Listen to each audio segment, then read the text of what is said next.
बिस्मिल्लाहिर्रहमानिर्रहीम। अज़ीज़ तलबा अस्सलाम वालेकुम। मेरा नाम वहीद अख्तर है और मैं divisional public school and college Sahibad में बतौर लेक्चरर उर्दू अपने फ़राइज़ अंजाम दे रहा हूँ। आइए अपने आज के सबक का आगाज़ करते हैं। बिस्मिल्लाहिर्रहमानिर्रहीम। अज़ीज़ तलबा, हमारा आज का दर्स दो हिस्सों पर मुश्तमिल है। पहले हिस्से में हम पढ़ेंगे नसू और सलीम की गुफ्तगू।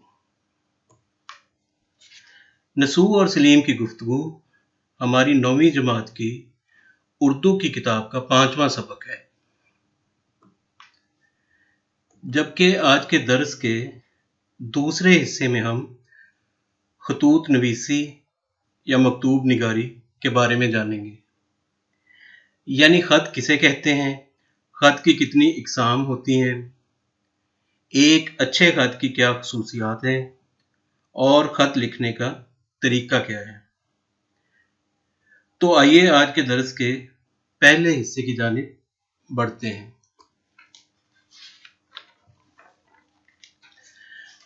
नसू और सलीम की गुफ्तगू। इस सबक के मुसन्निफ डिप्टी नज़ीर अहमद दहलवी हैं। अजीज़ तलबा, हर सबक के आगाज़ से पहले इस सबक के मुसन्निफ का तारुफ आपकी किताब में दिया गया है।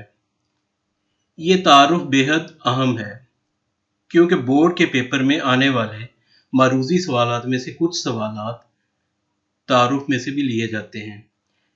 लिहाजा ये बेहद ज़रूरी है कि सबक के तारुफ को सही तरीके से तैयार किया जाए और इसमें मौजूद मारूज़ी सवालात की निशानदही कर ली जाए। अब हम इस सबक के मुसन्निफ डिप्टी नज़ीर अहमद दहलवी के तारुफ पर नज़र डालते हैं और इसमें से चंद एक मारूज़ी सवालात की निशानदही करते हैं।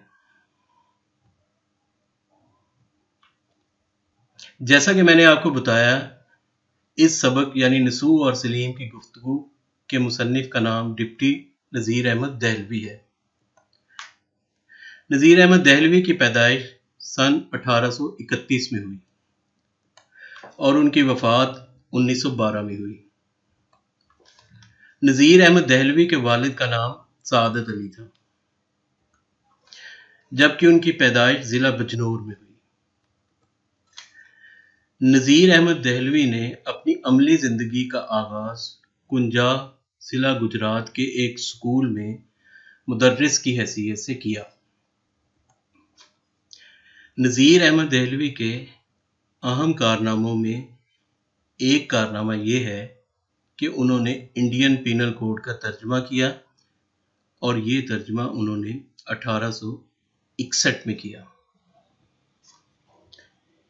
उनका शुमार उर्दू के अरकान खमसा में होता है। नज़ीर अहमद दहलवी को उर्दू का पहला नावल निगार भी कहा जाता है। उनके अहम नावलों में मिरातुल उरूस, बनातुन नाश, तौबतुन नसू उनका वो नावल है जिसमें से नसू और सलीम की गुफ्तगू यानी हमारा आज का सबक ये भी तौबतुन नसू में से इक़्तिबास है। इसके अलावा फसाना मुब्तला और इब्नुल वक्त भी नज़ीर अहमद दहलवी के अहम नावलों में शामिल हैं। ये कुछ मारूज़ी सवालात हैं।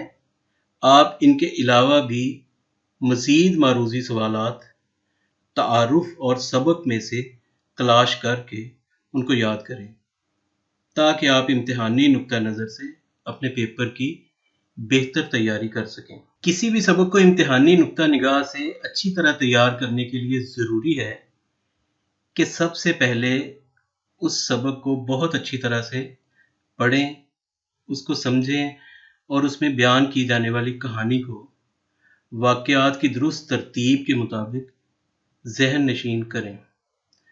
जब तक आप इस सबक के मवाद यानी वाक़यात, कहानी, उनकी तरतीब वगैरह को सही तरीके से नहीं समझेंगे और उनको याद नहीं रखेंगे, तब तक आप उस सबक में से पूछे जाने वाले मुख्तलिफ सवालात मसलन सबक का खुलासा लिखना, सवालात के मुख्तसर जवाबात देना और उस सबक में से दिए गए पैराग्राफ की तशरीह करना।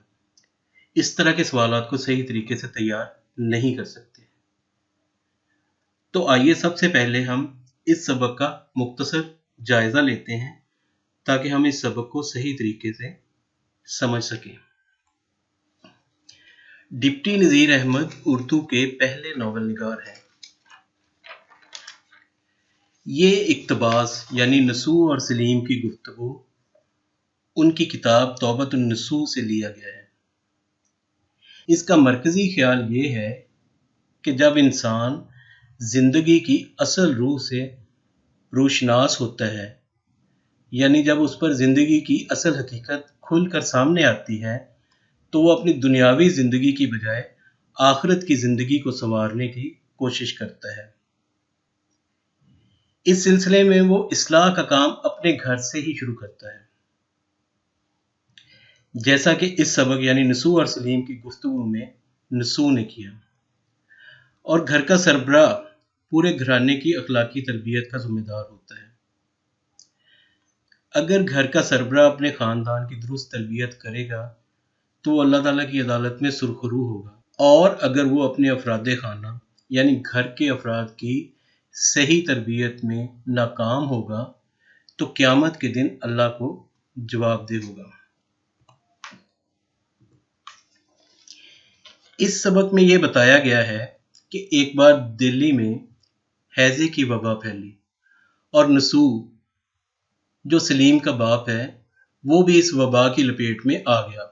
नसूह ने ख्वाब देखा कि वो मर चुका है और अल्लाह ताला के दरबार में हाजिर है। उसका आमाल नामा उसके सामने है और उसका अमाल नामा हरगिज ऐसा नहीं है कि वो उस पर फख्र कर सके। नसूह ने यह महसूस किया कि उसके अमाल नामे में सबसे बड़ी खामी ये थी कि वो अपनी पूरी जिंदगी में अपनी औलाद की सही तरबियत से गाफिल रहा था। नसूह जब इस ख्वाब से बेदार होता है तो वो ये सोचता है कि ये ख्वाब असल में कुदरत की जानिब से उसके लिए एक पैगाम है कि वो अपनी औलाद की तरबियत पर सही तवज्जो दे। लिहाजा वो अपने खानदान की इस्लाह का इरादा करता है। नसूह ने इस सिलसिले में अपनी बीवी को भी अपना हम ख्याल बनाया और उसने सोचा कि अपने खानदान की इस्लाह का काम अपने बेटे सलीम से शुरू किया जाए। वो सलीम की बेहतर तरबियत और इस्लाह के लिए उसे अपने पास बुलाता है ताकि वो अपने बेटे के रोज़मर्रा मामूलात के बारे में जान सके, यानी ये जान सके कि उसका बेटा पढ़ाई में कैसा है और वो उसके दोस्तों के बारे में जान सके, और फिर जहाँ पर वो ज़रूरत महसूस करे अपने बेटे की इस्लाह और रहनुमाई कर सके। सलीम अपने वालिद के पूछने पर अपने वालिद को बताता है कि वो पहले ही अपने एक दोस्त और हम जमात की नानी अम्मा से अच्छी अच्छी बातें सीखना शुरू हो गया था। नसूह उस औरत का भी शुक्रगुजार है जो दरअसल नसूह के हिस्से का काम सरअंजाम दे रही थी। सबक के जायजे के बाद हम इस सबक के मुश्किल अल्फाज के मानी की जानिब बढ़ते हैं। आपके लिए बेहद ज़रूरी है कि पूरे सबक को बार बार पढ़ें, इसमें मौजूद मुश्किल अल्फाज की निशानदही करें और उनके मानी लिखें। जब आप पेपर में पैराग्राफ की तशरीह वाला सवाल करेंगे तो वहां पर आपको इस पैराग्राफ के मुश्किल अल्फाज के मानी भी लिखने होंगे और उनके अलग से नंबर होंगे, और इन अल्फाज के मानी लिखने से ही आपका पैराग्राफ की तशरीह वाला सवाल मुकम्मल होगा। यहाँ हमने सबक के चंद मुश्किल अल्फाज के मानी लिखे हैं। आपने इन अल्फाज के मानी को भी याद करना है, तैयार करना है, और इनके अलावा भी इस सबक में से मुश्किल अल्फाज के मानी लिखने और याद करने हैं। कौलो करार, वादा, बेदारा, खादमा का नाम, जगाने वाली भी इसको कह सकते हैं। माकूल, मुनासिब। गंजफा। गंजफा एक खेल है जिसमें 96 पत्ते होते हैं और 3 खिलाड़ी ये खेल खेलते हैं। शतरंज, ये भी एक खेल है जिसमें 64 खाने और 32 मोहरे होते हैं। सबब, वजह। मुब्तदी, इब्तदाई या आगाज करने वाला या नातजुर्बाकार। नापसंदीदगी, पसंद ना करना। कानो कान खबर ना होना, बिल्कुल पता ना चलना। मंजिला, दरमियानी या दरमियान वाला। यानी इस सबक में इससे मुराद लड़कों में से तरतीब के एतबार से दरमियान वाला लड़का। जमीन में गड़ जाना, बहुत ज्यादा शर्मिंदा होना। दस्तूर, आइन या तरीका।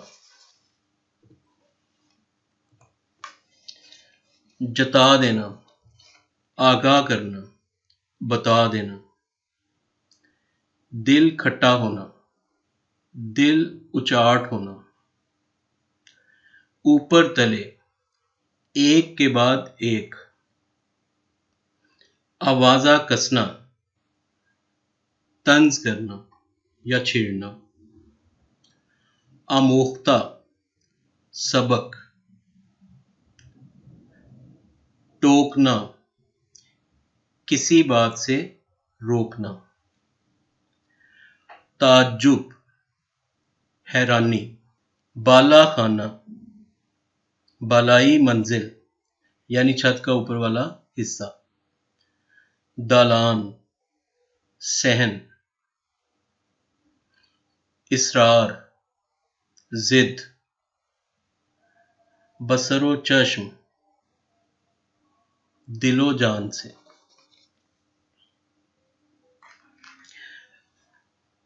आपने इन अल्फाज के मानी के अलावा भी इस सबक में मौजूद दीगर मुश्किल अल्फाज के मानी याद करने हैं। अजीज तलबा, आपके बोर्ड के पेपर में एक सवाल आता है कि दिए गए पैराग्राफ की तशरीह करें, इस पैराग्राफ का हवाला मतन बयान करें और इस पैराग्राफ में मौजूद खत कशीदा अल्फाज के मानी भी लिखें। आपकी किताब में से कोई से 2 पैराग्राफ का इंतखाब किया जाता है और आपने इन दोनों पैराग्राफ की तशरीह, हवाला मतन और खत कशीदा अल्फाज के मानी लिखने होते हैं। यहाँ पर हमने इस सबक में से नमूने के तौर पर एक पैराग्राफ का इंतखाब किया है और हम इस पैराग्राफ को उसी तरीक़ाकार के मुताबिक यानी उसका हवाला मतन, उसमें मौजूद मुश्किल अल्फाज के मानी और फिर उसकी तशरीह करेंगे। सबसे पहले जो पैराग्राफ हमने मुंतखब किया है, मैं उस पैराग्राफ को पढ़ देता हूँ। कई बरस से इस मोहल्ले में रहते हैं मगर कानो कान खबर नहीं। मोहल्ले में कोड़ियों लड़के भरे पड़े हैं लेकिन उनको किसी से कुछ वास्ता नहीं। आपस में ऊपर तले के चारों भाई हैं, ना कभी लड़ते, ना कभी झगड़ते, ना गाली बकते, ना कसम खाते, ना झूठ बोलते, ना किसी को छेड़ते, ना किसी पर आवाज़ा कसते। हमारे ही मदरसे में पढ़ते हैं, वहाँ भी उनका यही हाल है।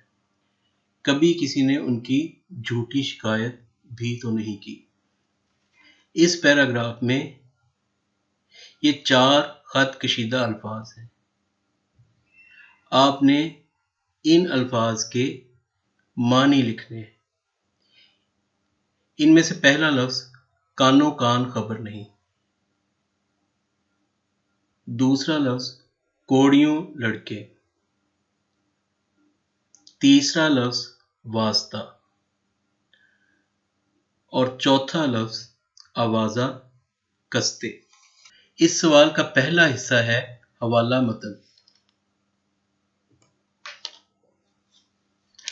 حوالہ متن میں سب سے پہلے ہم لکھیں گے سبق کا عنوان۔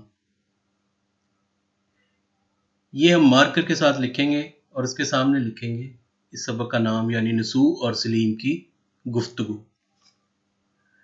اس کے بعد ہم لکھیں گے مصنف کا نام، یہ بھی مارکر سے لکھیں گے، اور اس کے بعد اس کے سامنے اس سبق کے مصنف کا نام لکھیں گے، یعنی ڈپٹی نذیر احمد دہلوی۔ یہ ہمارا اس سوال کا حوالہ متن والا حصہ ہے، یعنی اس میں ہم نے سبق کا عنوان لکھنا ہے اور مصنف کا نام لکھنا ہے۔ اس کے بعد ہم لکھیں گے خط کشیدہ الفاظ کے معنی، یعنی ہم نے جو نمونے کے طور پر پیراگراف منتخب کیا ہے اس میں جو 4 خط کشیدہ الفاظ ہیں ان کے معنی ہم نے لکھنے ہیں۔ اس کے لیے ہم اسی طرح سے ٹیبل بنائیں گے اور ان 4 الفاظ کے معنی بالکل اسی انداز میں لکھیں گے۔ پہلا لفظ تھا کانوں کان خبر نہیں، یعنی بالکل معلوم نہیں۔ کوڑیوں لڑکے، بیسیوں لڑکے، یعنی بہت زیادہ لڑکے۔ پھر اس کے بعد لفظ ہے واسطہ، تعلق، اور چوتھا لفظ ہے آوازہ کستے، طنز کرتے یعنی چھیڑتے۔ عزیز طلبہ، اب ہم اس پیراگراف کی تشریح کی جانب بڑھتے ہیں۔ کسی بھی پیراگراف کی تشریح کرتے وقت چند باتوں کو مد نظر رکھنا بے حد ضروری ہے۔ ایک پیراگراف کی تشریح 1 سے 1.5 صفحات پر مشتمل ہونی چاہیے۔ اس بات کا خیال رکھنا چاہیے کہ اس پیراگراف میں بیان کی جانے والی بات یا واقعہ کا کوئی بھی نقطہ بیان ہونے سے رہ نہ جائے، یعنی جب آپ اس پیراگراف کی تشریح کریں گے تو آپ نے اس بات کا خیال رکھنا ہے کہ اس پیراگراف میں بیان کی جانے والی بات یا واقعہ کا کوئی بھی نقطہ بیان ہونے سے نہ رہ جائے۔ تشریح کرتے وقت واقعات کی ترتیب کا خیال رکھا جائے، یعنی جس ترتیب کے ساتھ واقعات اس پیراگراف میں بیان ہو رہے ہیں آپ نے تشریح میں بھی واقعات کی ترتیب کو اسی طرح رکھنا ہے۔ پیرے میں موجود موضوع کے مطابق اس کی تشریح کرتے وقت اگر اس میں قرآن پاک کی کوئی آیت یا حدیث یا شعر شامل کیا جا سکتا ہے تو آپ اس کو تشریح میں ضرور شامل کریں، اور اس آیت کو یا حدیث کو یا اس شعر کو مارکر کے ساتھ لکھیں۔ تشریح عام طور پر کم از کم 3 گنا ہونی چاہیے، یعنی فرض کریں اگر پیراگراف 5 لائنوں پر مشتمل ہے تو اس کی تشریح کم از کم 15 یا 15 سے زیادہ لائنوں پر مشتمل ہونی چاہیے۔ آئیے اب ہم اس پیراگراف کی تشریح دیکھتے ہیں۔ یہ چاروں لڑکے کئی سالوں سے اس محلے میں رہتے ہیں، لیکن کسی کو ان کے بارے میں کچھ معلوم نہیں، کیونکہ انہوں نے بلا ضرورت کبھی کسی سے کوئی واسطہ ہی نہیں رکھا ہے۔ یہ چاروں خواہ مخواہ اپنا وقت ضائع نہیں کرتے۔ اس محلے میں اور بھی بے شمار لڑکے ہیں، لیکن یہ چاروں لڑکے باقی تمام لڑکوں سے مختلف ہیں۔ ان چاروں بھائیوں کی شان ہی الگ ہے، یعنی ان چاروں بھائیوں کا انداز محلے کے باقی لڑکوں سے مختلف ہے۔ محلے کے دوسرے لڑکے تو زیادہ تر کھیلنے کودنے میں مصروف رہتے ہیں، لیکن یہ چاروں بھائی اپنی تعلیم پر بھرپور توجہ دیتے ہیں اور کھیلوں سے دور رہتے ہیں۔ یہ چاروں بھائی اتنے شریف اور بھلے مانس ہیں کہ کسی نے کبھی انہیں لڑتے جھگڑتے نہیں دیکھا۔ मोहल्ले के दूसरे लड़के बात बात पर गाली बकते हैं, मगर किसी ने कभी इन भाइयों के मुंह से गाली नहीं सुनी। इन बच्चों की तरबियत इतनी उम्दा है कि ये ना तो कभी कस्में खाते हैं और ना ही झूठ बोलते हैं। आम तौर पर मोहल्ले के लड़के आने जाने वालों पर आवाजें कसते हैं, यानी उन्हें तंग करते हैं, और अपनी इन हरकतों से लुत्फ अंदोज होते हैं। मगर ये चारों भाई काबिले तारीफ हैं कि इन्होंने ना तो कभी किसी पर आवाज़ा कसा है और ना ही कभी किसी को छेड़ा और तंग किया है। अपने मदरसे यानी स्कूल में भी अपने काम से काम रखते हैं। अपने उस्ताद की जानिब से दिया जाने वाला रोज़ाना का सबक रोज़ाना याद करते हैं। हर कोई उनकी शराफत के गुण गाता है। मदरसे के बाकी लड़के मजाक ही मजाक में एक दूसरे की झूठी शिकायतें लगाते हैं और फिर उस बच्चे का मजाक उड़ाते हैं। मगर इन चारों भाइयों का अखलाक इतना उम्दा है कि मदरसे के किसी लड़के ने ना कभी इनकी झूठी शिकायत लगाई है और ना इनका मजाक उड़ाया है। अजीज तलबा, आपकी पैराग्राफ की तशरीह वाला सवाल यहाँ पर मुकम्मल हो गया है। आपने ये सवाल इसी तरह से तैयार करना है। पूरी किताब में से किसी भी सबक में से कोई भी पैराग्राफ बोर्ड के इम्तिहान में तशरीह के लिए लिया जा सकता है और आपने उस पैराग्राफ की तशरीह बिल्कुल इसी अंदाज में करनी है। अब हम इस सबक के मशकी सवालात की जानिब बढ़ते हैं। मशकी सवालात में सवालों के मुख्तसर जवाबात वाला सवाल बेहद अहम है। बोर्ड के पेपर में पूरी किताब में से कुल 8 सवालात पूछे जाते हैं और आपने उनमें से 5 सवालात के मुख्तसर जवाबात तहरीर करना होते हैं।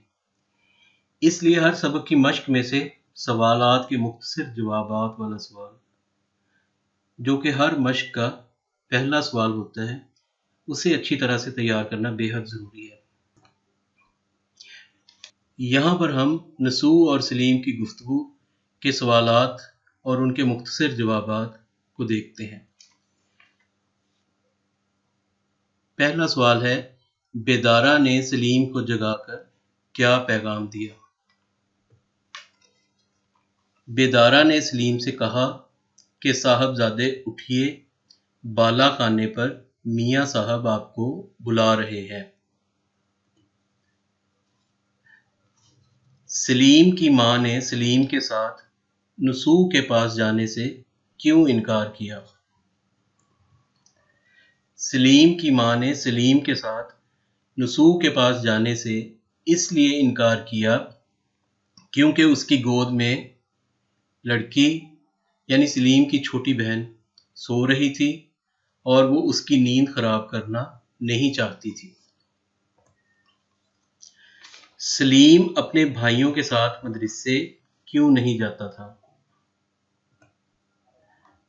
सलीम का भाई अपने दोस्त के घर जाकर उसके साथ मिलकर इम्तिहान की तैयारी करता था।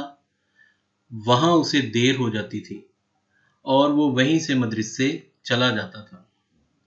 यही वजह थी कि सलीम अपने भाई के साथ मदरसे नहीं जाता था।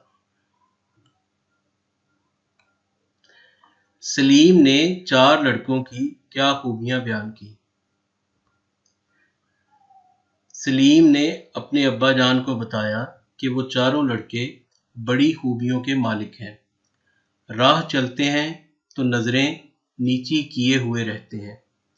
रास्ते में अपने से कोई बड़ा मिल जाए तो उसे सलाम करते हैं, चाहे उससे जान पहचान हो या ना हो। मोहल्ले में बेशुमार लड़के हैं, लेकिन इन भाइयों को किसी से कोई वास्ता नहीं है।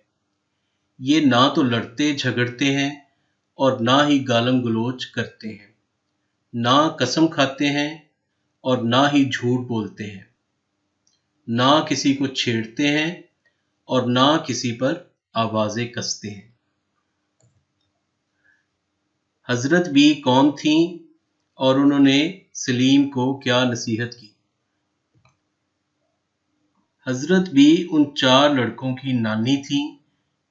انہوں نے سلیم کو نصیحت کی کہ بیٹا، اگرچہ تم نے مجھ کو سلام نہیں کیا، لیکن میرے لیے یہ ضروری ہے کہ میں تم کو دعا دوں۔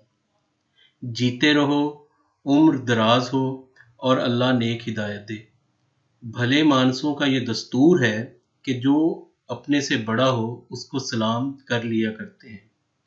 میں تم کو نہ ٹوکتی، لیکن چونکہ تم میرے بچوں کے ساتھ اٹھتے بیٹھتے ہو، اس لیے میں نے اپنا فرض جانا کہ تم کو یہ بات سمجھا دوں۔ اعراب لگا کر تلفظ واضح کرنا، یعنی الفاظ پر اعراب لگا کر تلفظ کی وضاحت کرنا۔ یہ سوال بھی بے حد اہم ہے اور آپ کے بورڈ کے پیپر کے معروضی سوالات والے حصے میں شامل ہے۔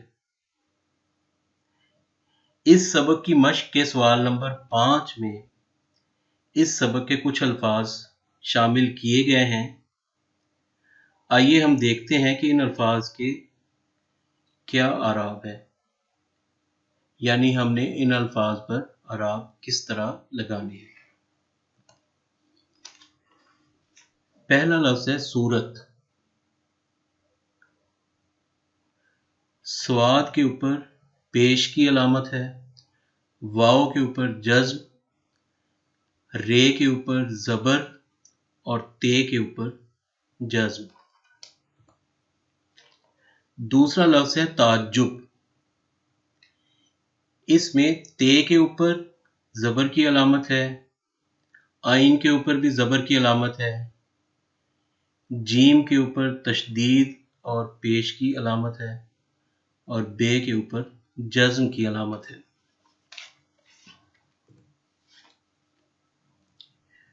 تیسرا لفظ ہے مسجد۔ میم کے اوپر زبر، سین کے اوپر جزم، جیم کے نیچے زیر کی علامت اور دال کے اوپر جزم۔ بصر و چشم۔ بے پر زبر کی علامت ہے، سین پر زبر کی علامت ہے اور چشم میں چے کے اوپر زبر کی علامت اور شین کے اوپر جزم کی علامت ہے۔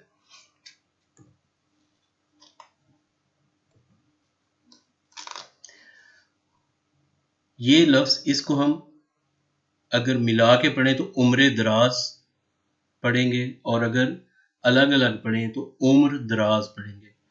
اسی طرح سے اس پر اعراب بھی 2 مختلف انداز میں لگائے جا سکتے ہیں۔ عمر دراز کے حساب سے عین کے اوپر پیش، میم پر جزم اور رے کے نیچے زیر۔ یہ جو رے کے نیچے زیر ہے یہ اصل میں دونوں الفاظ کو ملانے کا کام کرتی ہے۔ اس کے بعد دراز میں دال کے اوپر زبر اور رے کے اوپر بھی زبر۔ تو اس لفظ کو ہم پڑھیں گے عمر دراز، اور اگر ہم ان دونوں الفاظ کو الگ الگ پڑھنا چاہیں تو رے کے نیچے جو زیر ہے اس کو ہم ختم کر دیں گے اور باقی اعراب وہی رہیں گے۔ پھر ہم اس کو پڑھیں گے عمر دراز۔ اس مشق کے بقیہ سوالات آپ کی سرگرمی کا حصہ ہیں، یعنی یہ سمجھ لیں کہ یہ ایک طرح سے آپ کے لیے گھر کے لیے کام یعنی ہوم ورک ہے، اور یہ سوال آپ نے خود کرنے ہیں۔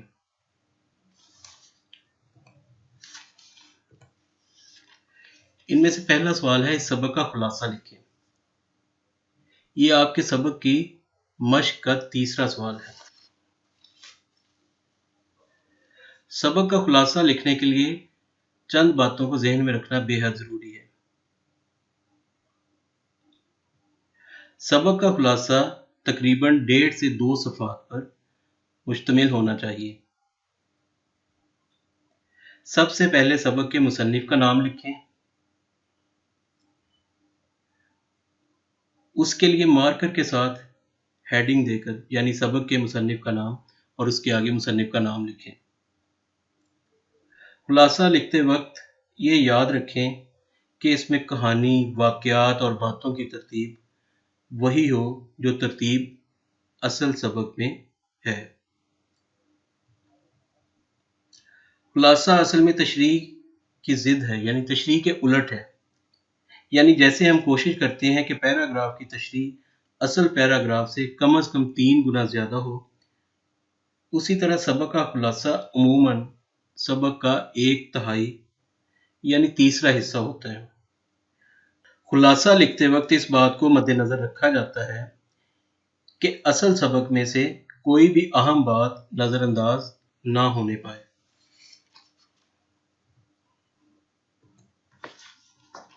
سبق کے متن کو مد نظر رکھتے ہوئے خالی جگہ پر کریں۔ یہ آپ کے سبق کی مشق کا 7واں سوال ہے۔ اس میں کچھ فقرات دیے گئے ہیں جن میں موجود خالی جگہوں کو آپ نے اس سبق کے مطابق پر کرنا ہے، یعنی مناسب الفاظ آپ نے خالی جگہ پر لگانے ہیں۔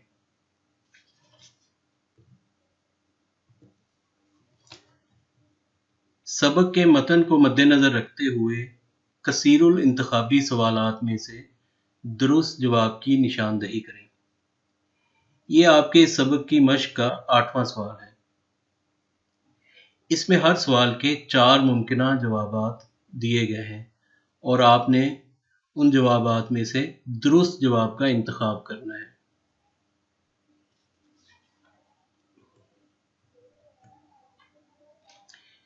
اس سبق میں سے مزید کسی ایک پیرے کا انتخاب کریں اور حوالہ متن خط کشیدہ الفاظ کے معنی کے ساتھ اس پیرے کی تشریح کریں۔ یعنی آپ نے اس سبق میں سے کسی ایک پیرے کا انتخاب کرنا ہے اور اس پیرے کو حوالہ متن، مشکل الفاظ کے معنی اور اس کے بعد اس پیراگراف کی آپ نے تشریح کرنی ہے، بالکل اسی انداز میں جس طرح ہم نے یہاں پر ایک پیراگراف کی تشریح کی ہے۔ اب ہم اپنے آج کے درس کے دوسرے حصے کی جانب بڑھتے ہیں، یعنی خطوط نویسی یا مکتوب نگاری۔ سب سے پہلے ہم یہ دیکھتے ہیں کہ خط کسے کہتے ہیں۔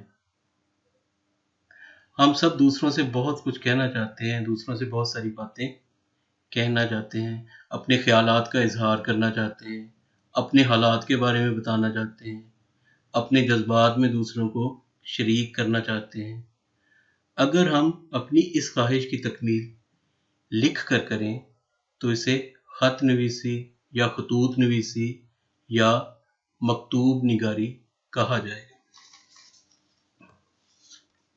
اب ہم یہ دیکھتے ہیں کہ خط کی کتنی اقسام ہوتی ہیں۔ خط 2 قسم کے ہوتے ہیں، رسمی خطوط اور غیر رسمی خطوط۔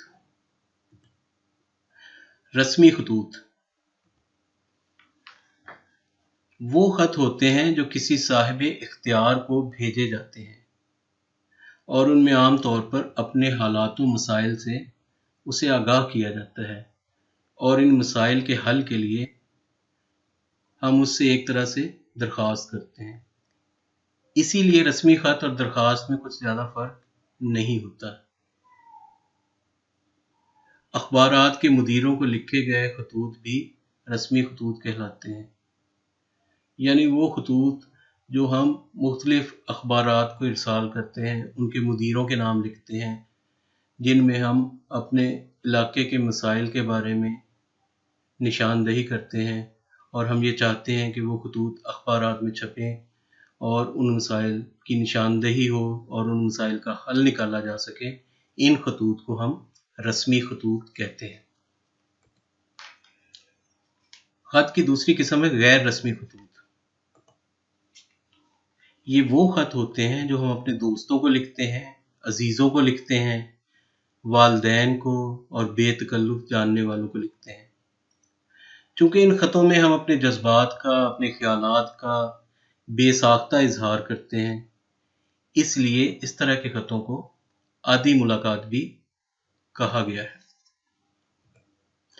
اب ہم یہ دیکھتے ہیں کہ ایک اچھے خط کی کیا خصوصیات ہوتی ہیں، یعنی کہ ایک اچھے خط کی کیا کیا خوبیاں ہوتی ہیں۔ ایک اچھے خط کے لیے ضروری ہے کہ اس خط کو اس طرح لکھا جائے جیسے مکتوب علیہ، یعنی جس کو آپ خط لکھ رہے ہیں وہ آپ کے سامنے بیٹھا ہے، آپ یہ محسوس کریں کہ آپ جس سے مخاطب ہیں وہ آپ کے سامنے موجود ہے اور آپ اس سے باتیں کر رہے ہیں۔ ایک اچھے خط میں بے تکلفی سے مگر مکتوب علیہ کے مرتبے اور اس سے اپنے رشتے کا لحاظ رکھ کر باتیں لکھی جاتی ہیں، یعنی آپ جس شخص کو خط لکھ رہے ہیں آپ نے اس بات کا خیال رکھنا ہے کہ اس شخص کے ساتھ آپ کا رشتہ کیا ہے اور اس کا مقام اور مرتبہ کیا ہے، اور تحریر کے حسن اور خوبصورتی کا بھی خیال رکھنا ہے۔ اب ہم یہ دیکھتے ہیں کہ خط کے کون کون سے حصے ہوتے ہیں۔ خط کا پہلا حصہ مقام روانگی، یعنی آپ خط کہاں سے لکھ رہے ہیں۔ جب آپ بورڈ کے پیپر میں خط لکھیں گے تو آپ لکھیں گے امتحان گاہ، یہ آپ صفحے کے دائیں جانب اور بالکل اوپر لکھیں گے، اس کو ہم کہیں گے مقام روانگی۔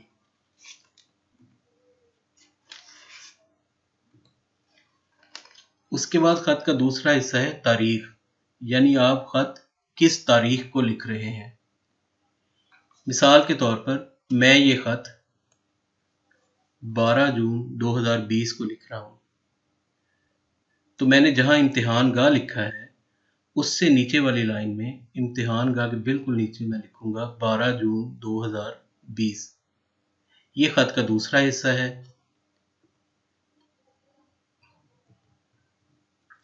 تیسرا حصہ ہے القاب، یعنی مثال کے طور پر آپ اپنے والد صاحب کو خط لکھ رہے ہیں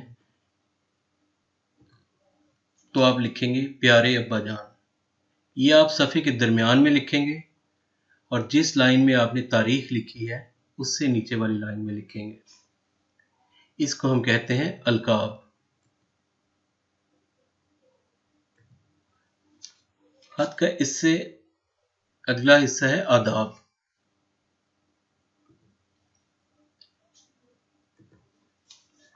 یعنی السلام علیکم، جہاں سے ہم سلام دعا کے ساتھ خط کا آغاز کریں گے۔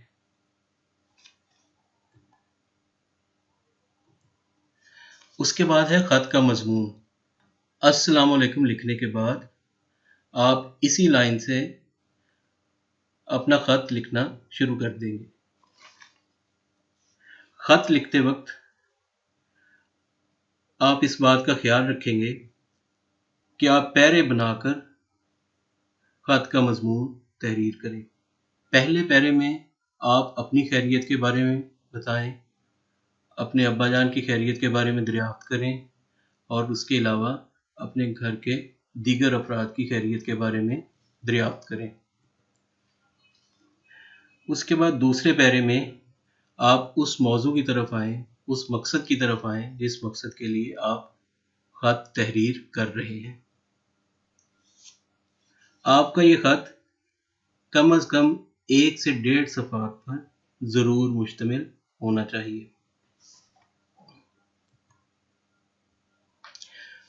اس کے بعد خط کا اگلا حصہ ہے اختتام مکتوب، یعنی خط کا اختتام کرنا، جہاں پر آپ اپنے خط کے مضمون کو ختم کریں گے اس سے نیچے والی لائن میں آپ لکھیں گے بڑوں کی خدمت میں سلام اور چھوٹوں کو پیار، یا اسی طرح کی کوئی اور مناسب سی لائن آپ یہاں پر لکھ سکتے ہیں، اسے ہم کہیں گے اختتام مکتوب۔ اس کے بعد مکتوب نگار کا نام، یہاں پر آپ لکھیں گے آپ کا پیارا بیٹا اور اس کے نیچے آپ اپنا نام تحریر کریں گے۔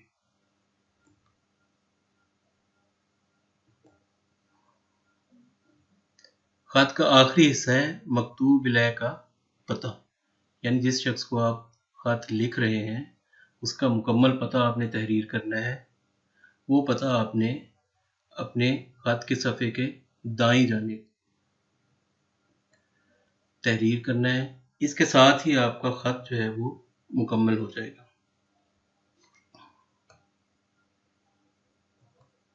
خطوط نویسی کی سرگرمیوں میں گھر کے لیے ایک کام یا ہوم ورک کے طور پر آپ نے یہ 2 خطوط لکھنے ہیں۔ پہلا خط والد کے نام اپنے پاس ہونے کی خوشخبری سنانے کے لیے، اور دوسرا خط والدہ کے نام ان کی خیریت دریافت کرنے کے لیے۔ یہ دونوں خطوط لکھتے ہوئے آپ نے ان تمام ہدایات کو ذہن میں رکھنا ہے جو خطوط نویسی کے حوالے سے یہاں پر بیان کی گئی ہیں۔ عزیز طلبہ، اس کے ساتھ ہی ہمارا آج کا درس مکمل ہوا۔ اس حوالے سے اگر کوئی بھی سوال آپ کے ذہن میں ہو تو آپ اپنے واٹس ایپ گروپ میں پوچھ سکتے ہیں۔ خدا حافظ۔